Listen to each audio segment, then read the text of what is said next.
Choose your destiny. Hi, Raiden. Hi, Sector. 1, 2, back.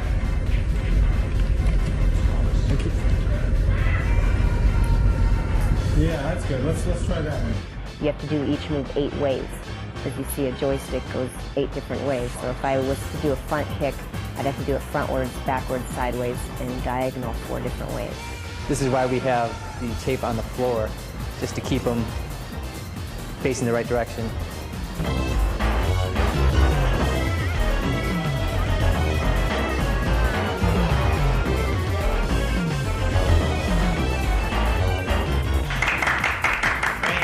Here's the camera that takes in the signal. We run signals into our Betacam recorder, and we also run a signal here into our PC. And then on our PC here, we have one of our boards connected to that. And also, this is where we do the actual grabbing of frames to be digitized. You can kind of see our talent out there, and I'll really quickly grab some images of them. That's good, Tony.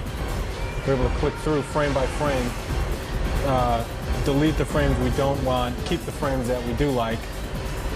As a matter of fact, you know what we should do? Let's shove them. We should shove them. We should have done that from day one. Somebody just push them real hard. We should all right, now the next animation, just stand there. Push.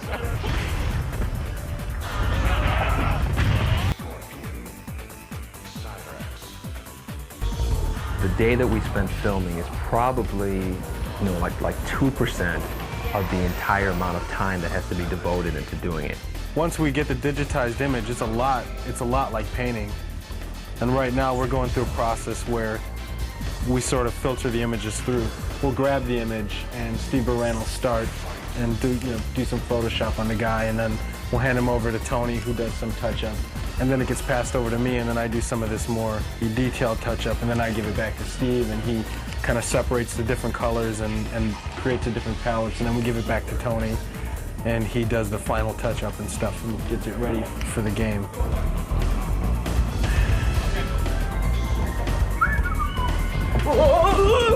I did a drawing of this and everything.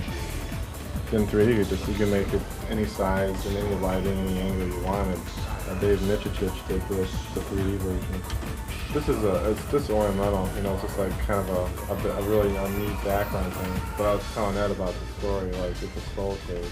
I'm working on a friendship move for our Shigoro character. That's her tentative name. She doesn't have a real name yet. Her move is she's going to turn around and she's going to pull out sort of plates and little sticks, and she spins the plates and sticks and balances them on her hand, and she does this with her back towards you. Shiva wins. Friendship. This is Shang Tsung morphing into the robot ninja, who we call Ketchup right now, because right now there's a red guy and there's a yellow guy, so we call him Ketchup and Mustard. But they will have real names later on.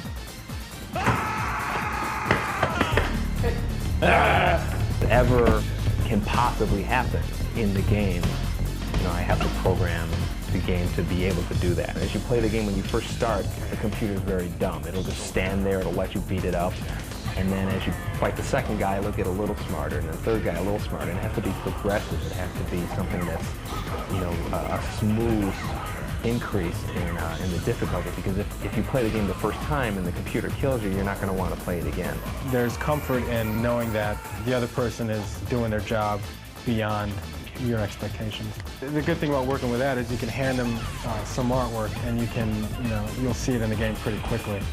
Time! You tell me time!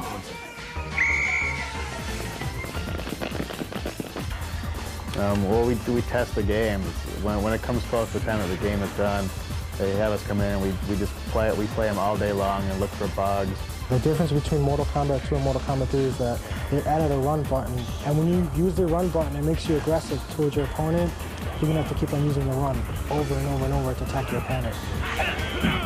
What we're going to show you now is a few simple combos that'll get you started playing. A lot of characters have a simple combo with kicks, which usually involves three presses of the same button. Like Cyrax has, it's you press high kick twice and then back and high kick for the final hit. And he does 3 hits and knocks the opponent away. Round 1.